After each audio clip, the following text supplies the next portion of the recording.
wabarakatuh. Perkenalkan, saya Nadia Rahmi Nasution, NPM 2208260161, izin memulai presentasi mengenai prostatitis. Sebelumnya saya akan berdoa terlebih dahulu. Bismillahirrahmanirrahim. Asyhadu alla ilaha illallah wa asyhadu anna muhammadar rasulullah. Raditu billahi robba bil islami dina wa bi muhammadin nabiyya wa rasulah. Rabbi zidni ilma warzuqni fahma wa amalan sholihah. Pertama, mengenai definisi dari prostatitis.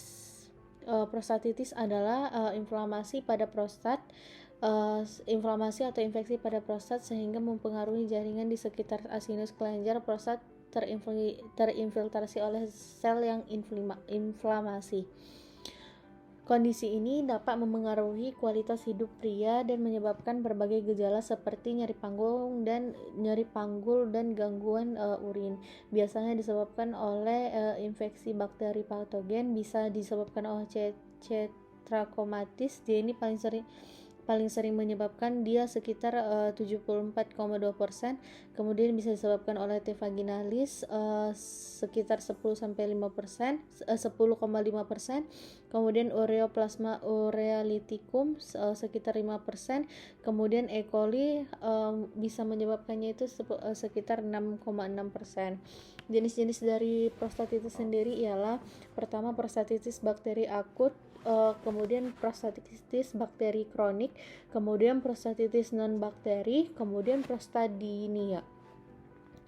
Faktor resiko dari prostatitis sendiri yaitu orang-orang yang pernah terkena ISK atau sedang terkena ISK atau infeksi saluran kemih, kemudian epididymitis akut, kemudian orang yang pernah terkena epididymitis akut, kemudian penggunaan kateter, kemudian orang yang terkena phimosis, kemudian orang yang pernah atau terkena batu prostat.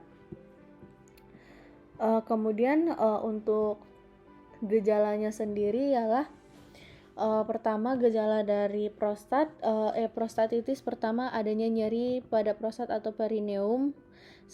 Paling sering terjadi tuh nyeri pada prostat atau perineum. Kemudian bisa juga nyeri pada skrotum atau juga nyeri pada penis. Kemudian dia juga bisa menyebabkan gejala lainnya itu seperti loose itu seperti dysuria, sulit buang air kecil, dan frekuensi, maksudnya dalam satu hari dia bisa 8 kali buang air kecil.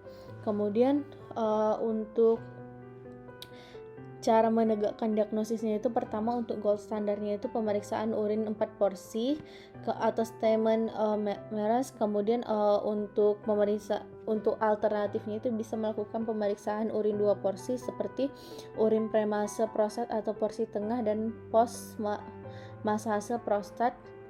Kemudian untuk pemeriksaan penunjang lainnya bisa melakukan pencitraan seperti USG untuk menilai kondisi prostatnya.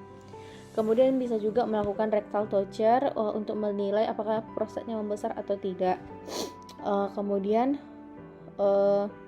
untuk pemberian tata laksana prostatitis, yang pertama, untuk prostatitis bakteri akut, kita itu memberikan antibiotik dosis tinggi seperti aminoglikosida dan derivat penisilin atau cephalosporin gen 3.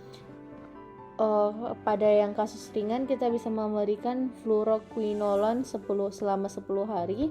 Kemudian bisa juga diberikan pada prostatitis bakteri kronis bisa diberikan fluquinolone atau trietoprim per oral selama 2 minggu.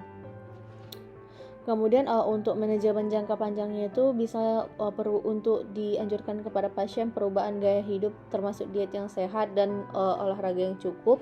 Kemudian pengelolaan stres dan teknik relaksasi untuk mengurangi gejala.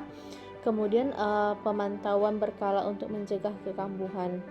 Kemudian ini daftar pustaka yang saya gunakan ada 4. Sebelumnya terima kasih atas perhatiannya.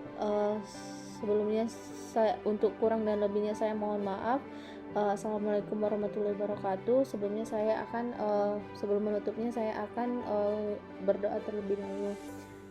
Allahumma wa bihamdika asyhadu an la ilaha illa anta astaghfiruka wa atubu ilaika.